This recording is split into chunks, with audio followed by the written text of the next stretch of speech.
Conservative civil war is only just beginning.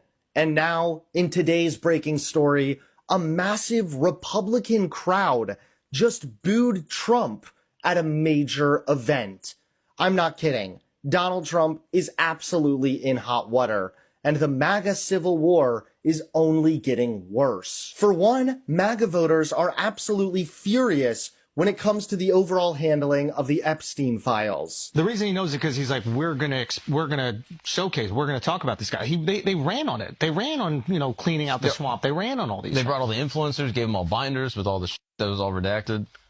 Do you remember this? Yeah. They tried to promote this. Like they were building this excitement up for us to just get, I don't know, what is it? What is the term? Like the wind taken out of our sails? Yeah. Whatever. So the fact that his tune has changed from, hey, let's have a social media moment with the binders to, you guys are still talking about this guy? Yeah, we're talking about it because of you. Yeah. You're the one that keeps the conversation going when you hand out the binders to the social media influencers. Yep. People, they'll DM me and be like, you see what your boy's doing? You voted for this. I'm like, I voted for none of this.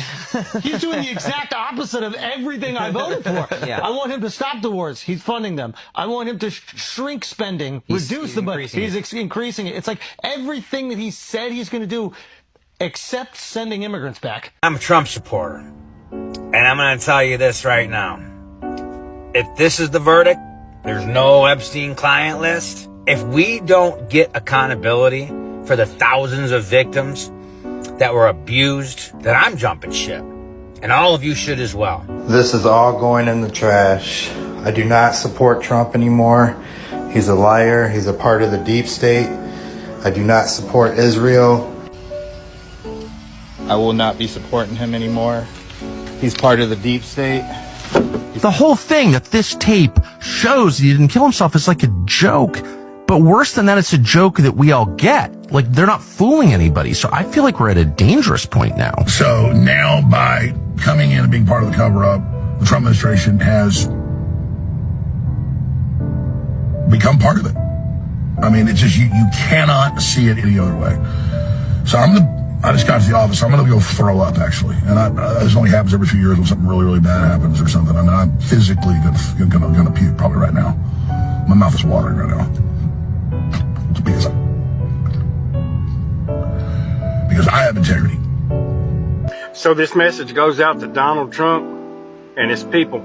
I've been asked before, what would it take for you to not support Donald Trump anymore? I always said, well, it'd take a lot.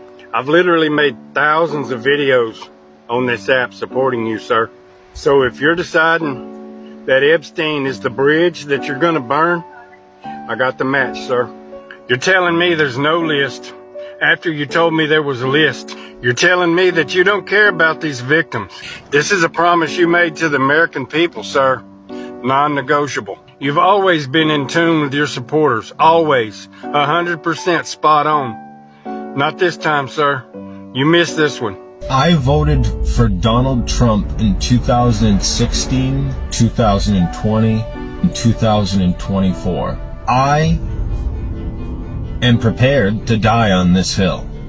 If Donald Trump is part of the Epstein list and why he has decided to pretend like doesn't exist anymore, then the war that I've been waging on liberals, I plan to wage on Donald Trump if he cannot explain or make sense of this soon. It's pointing to that he is implicated. So I voted for Trump, and this Epstein thing is just insane. But I think it's showing us one thing, and that's our country is unified for the first time in a long time. And I don't care if you're Democrat or Republican, we all know this administration is guilty. So if you think that's wild, Tucker Carlson even called out Ben Shapiro at a TPUSA event. That's how hostile and vicious this civil war is becoming. This is more people in one place than I've seen since the last Charlie Kirk event I was at. So it's hilarious. So I noticed everyone's been talking about Epstein tonight, and I want to kind of differ from the crowd a little bit in saying that. I watched Ben Shapiro yesterday, and no, before you boo me, I thought he made a really solid point. He's like, It happened a long time ago. Who cares? And by the way, we should trust the government and whatever the bureaucrats tell us. And by the way, it's wrong to ask a lot of unauthorized questions. So I just want to go on the record to say I think that's absurd. And it's exactly the kind of thinking that I personally voted against in the last election. And if you thought that was bad, take a look at this. Reporting is Bongino, it's Bongino or Bondi. He's not Who saying... would you guys prefer, Bongino or Bondi? Okay, 7,000 to 0. They want Dan. Of course, Dan, you know why? Because Dan understands MAGA. Dan's part of the MAGA movement. Dan's been an important piece of it and a mouthpiece for like really important ideas and an advocate and a fierce warrior. He's been in the trenches. I mean, with all due respect to Pam Bondi, she's been in Florida. She represented the president. It's nice, but do you think she really gets MAGA? I don't think so.